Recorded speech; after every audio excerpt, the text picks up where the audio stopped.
Welcome back. And now that I know that you all understand and can identify any mineral you want, you've probably been walking around looking for minerals all over the place. But now we're going to put that to good use and be able to take our mineral knowledge and be able to now identify rocks. So you'll have even more things to identify outside. What we're going to start off with here is the rock cycle. And before we started off with minerals, we had that really tight description of what a mineral is, having chemistry and form and everything else. Now what we're going to do is we're going to talk about something where you just shove together anything you find, whether it be mineral matter, whether it be organic, whether it be inorganic. Minerals, as long as it's naturally occurring, it makes a rock. And what we have with rocks is what we call a rock cycle. And the rock cycle relates all the different varieties of rocks together. We have three different types of rocks. We have igneous rocks, we have sedimentary rocks, and we have metamorphic rocks. Okay, and this week we're going to start off by looking at igneous rocks. Now, igneous rocks came up from under the ground. They had to have started off as a liquid, so they started off as melted rock. Okay, then they came up and were either emplaced within the ground or came to the surface as a volcano. And that then makes an igneous rock. The next phase in our rock cycle is a sedimentary rock. If you erode down those igneous rocks, weather them, break them down into little pieces, or dissolve them and carry them away, deposit them someplace else, lithify them into a rock, that makes a sedimentary rock. And so that's our second phase, and we'll do that next week. The third is if we take those sedimentary rocks, bury them down to a certain depth, they will change their mineral chemistry based on pressure and temperature changes. And so therefore then they become metamorphic rocks. Now the rock cycle then, supposedly you keep heating them up, those rocks will melt, and then you turn them back into igneous rocks again, and that's why you have this cycle. Now, however, the cycle can have a couple of diversions to it. Metamorphic rocks can be eroded into sedimentary rocks. Igneous rocks can go straight into metamorphic rocks. The only thing you can't have happen is to get sedimentary rocks into igneous rocks. Why is that? Because in order to melt the sedimentary rock, first you have to heat it up and pressurize it, thus turning it into a metamorphic rock. That's the only part of the cycle where you really can't go. Otherwise, that forms what we call our rock cycle. There are two ways in which you classify all rocks, whether they be sedimentary, igneous, or metamorphic. And the two ways are texture and composition. Okay, so what we're going to look at now is we're going to take a look at different texture types for igneous rocks, and then we'll take a look at composition. So to start off with, the easiest way to deal with this is whether a rock crystallizes underground or comes to the surface as a volcano. If it crystallizes underground, it's what we call plutonic. Okay, so plutonic rocks form these big blobs of liquid underground that cools very slowly. Because they cool slowly, the minerals are allowed to grow very big. Now, if the liquid comes all the way to the surface, hits the air, it's much cooler at the surface. They come out of the volcanoes, and when they come out of volcanoes, they tend to cool very quickly. Okay, and so therefore the grains are very small, if they have grains at all. They may be just pure glass. Okay, so things that come on the surface are going to be our volcanic rocks, and where they have crystals that are very fine grained, they are what are called aphanitic. Okay, aphanitic. If they cool underground and you get coarse grains, you get what is called phaneritic. Okay, so that's what we'll take a look at here. This is a phaneritic rock, and you can see individual grains. Notice each one of these mineral grains are identifiable as an individual mineral. Every single grain can be seen. This is an aphanitic rock. Notice that you can't see any of the grains. They're all way too fine to see. You will not be able to identify any individual mineral grains in an aphanitic rock. Some rocks can be quite porphyritic, so therefore you have to be very careful to look. In cases like this, you can see that we have a lot of crystals in it with very small amount of matrix around them where you can't tell what the mineral is. This is what is called a porphyritic aphanitic rock. You have to look closely before you decide whether it's a porphyritic rock or a phaneritic rock. One last texture we can talk about for coarse-grained rocks is what we call a pegmatitic texture. As you can see in here, we have one mineral which is shown in this dark gray, but all the rest is a single mineral. So with pegmatitic texture, we get huge mineral grains in a single rock. These rocks, not even were they cooled slowly, but they were cooled with a lot of water in place, and therefore it allowed the minerals to grow very big.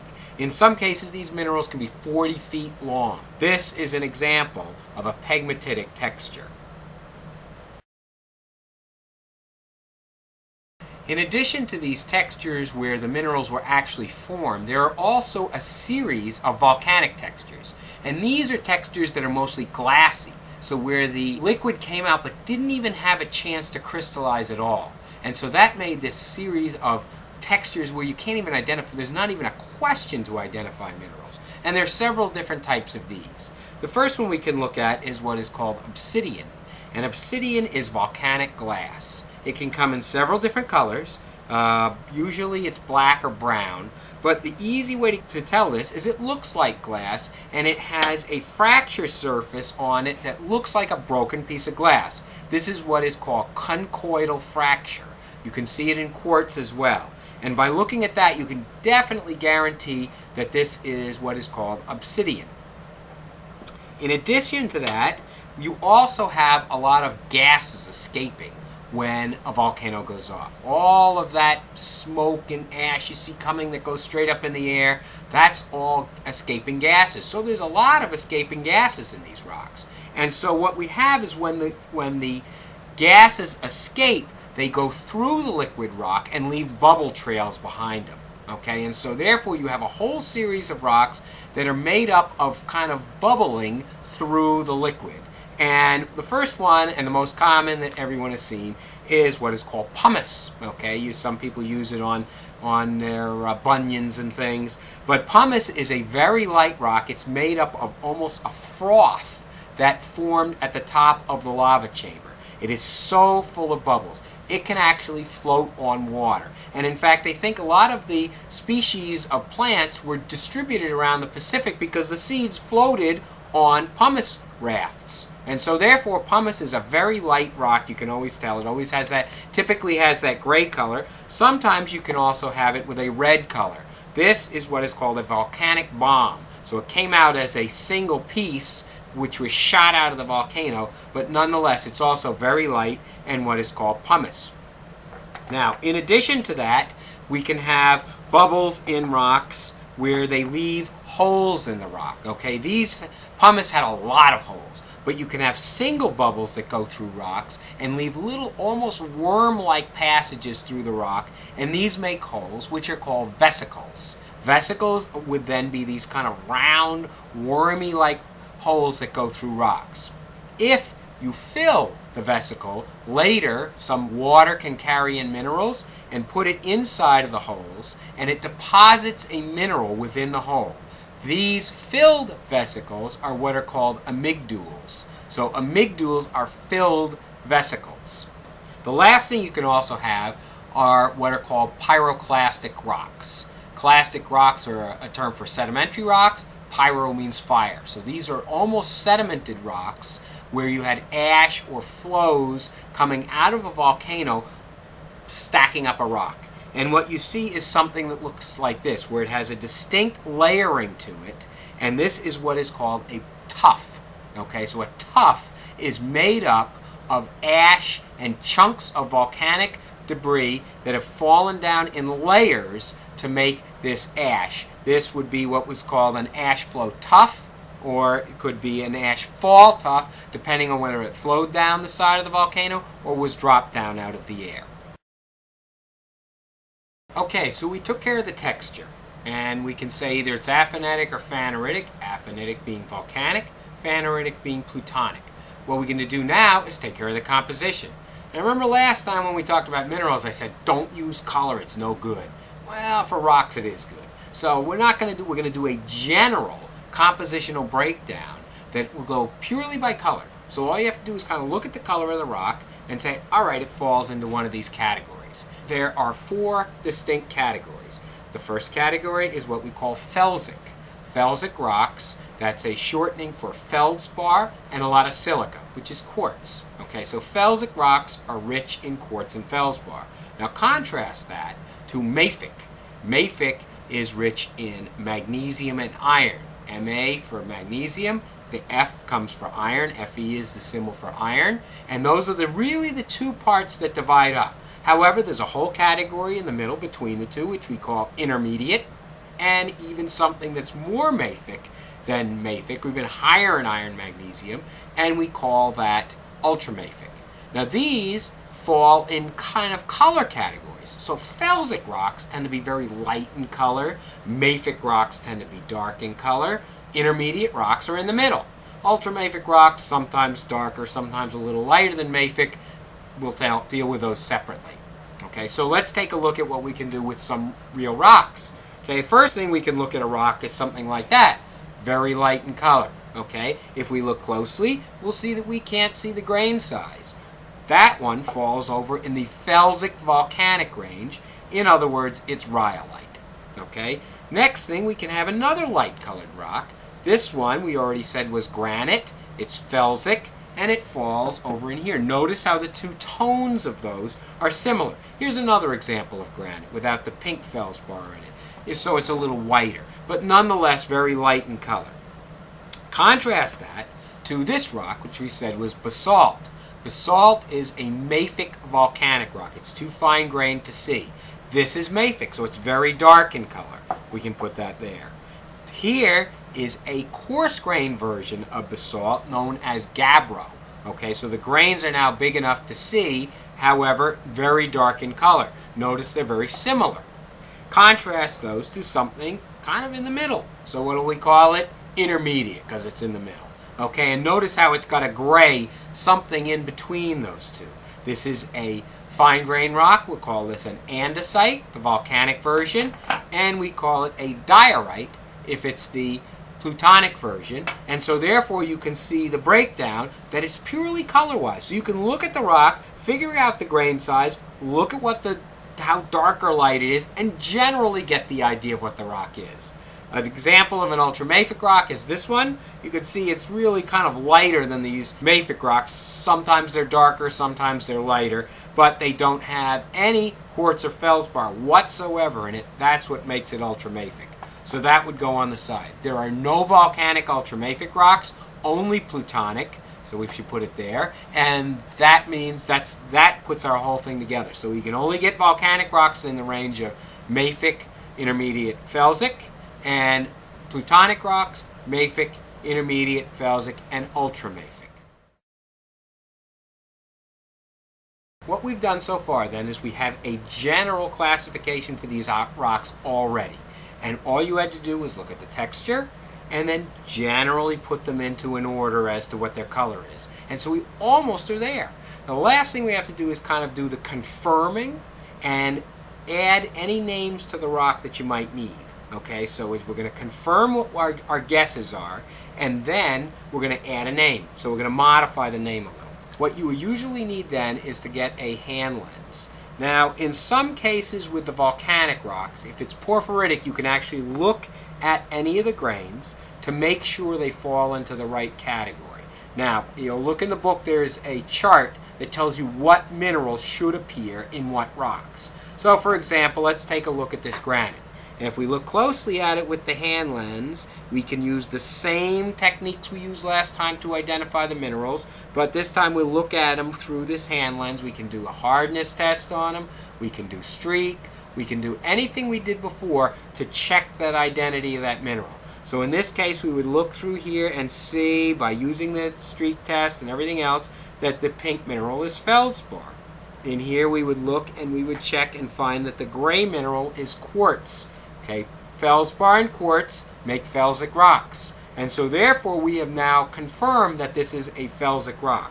In addition, there are other minerals in here which do not go with the name. All you need is quartz and feldspar to make it a felsic rock. So in this case we will look and we see little black spots. And we check the little black spots and maybe scratch them off and see that they flake off. And when they flake off, these are biotite. So the absolute name of this rock then would be a biotite granite.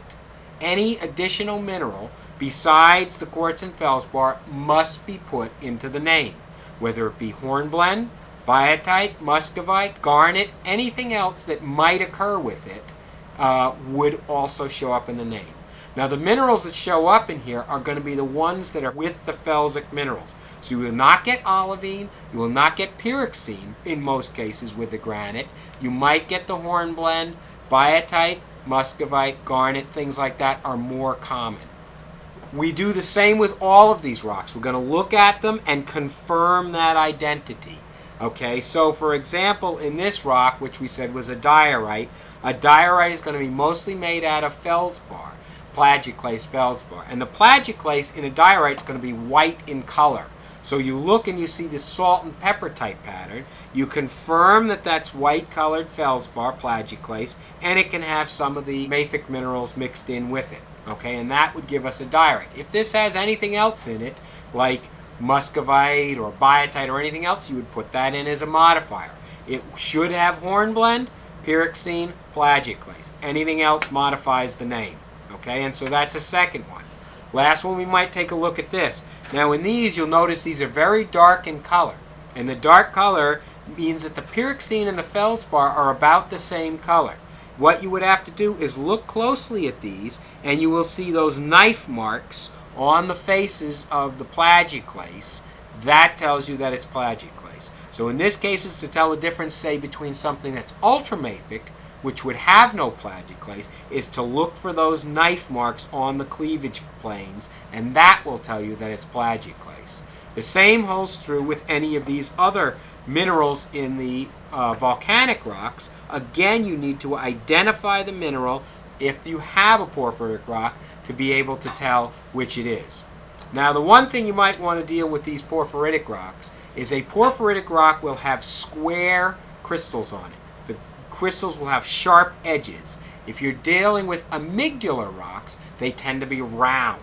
And so therefore, the easy way to tell the difference between if something is in a volcanic rock is if it's a squared edge, then it's a porphyritic rock. If it's rounded, then it's amygdular. And that's how you can tell the difference between the two. Another form to fill out? I thought I did this last week. Alright, I guess we have to do it. Okay, let's get started. Alright, here's my unknown. This one is one of the ones I have to do. I have a spot on my form. It says sample number, so I'm going to have to go with that sample. This is sample number 1. And what I'm going to do with it is, first thing, is I have to fill out what's in question 1. And box number 1 says texture. And texture is going to tell me whether it's an aphanitic rock or a phaneritic rock. Now, because I can see all of the grains in here, and they all look pretty big, I can see them without even using a hand lens, this rock is what I would call a phaneritic rock. So I will put down phaneritic. Okay. The next thing it's going to ask me for are what visible minerals do I see? Okay, and obviously this is a light colored rock. Okay, and so we already know it's going to be in the felsic range. So the minerals I'm going to be mostly looking for, does it have quartz and feldspar, and then what else might it have? And what I will do is I'll take my hand lens and look through that and see what kind of minerals I have. And sure enough, I have a pink feldspar and I have a gray quartz, and that is what it's asking me for here. And pink feldspar is typically potassium feldspar, so I'll write K-spar in the main box for feldspars. And I also have quartz, so I will write yes, 1 quartz. Other minerals I can see, I also see that there is a black mineral in here. I can look closely at it and see that it flakes up. I can also take the probe to it and scratch it, and if it comes off in little flakes, then for sure that mineral is biotite. And so biotite goes under my other category, biotite. Okay, color index. I should have done that first. We already said that it was a light color, so the next category is light. And rock name, well, I already knew because it's light colored and that it is coarse grained, that I would have guessed that it was a granite. Now with the quartz and feldspar in it, I know it's a granite. Now this one I need a modifier though on it because I have biotite in it, and biotite is not there as required. So therefore, I'm going to write in the rock name, biotite granite. The last category is asking me whether it's intrusive or extrusive and why. And obviously the grain size on this is very coarse. And if the grain size is coarse, it means it had to cool slowly. And the only place it can cool slowly is in the ground, which means it is intrusive. So it is intrusive because it has coarse grains. And therefore, this is, I can tell right now, this is a granite. It's a biotite granite, and I'll be able to identify this when the midterm exam comes up because I will not be able to use my notes on that either.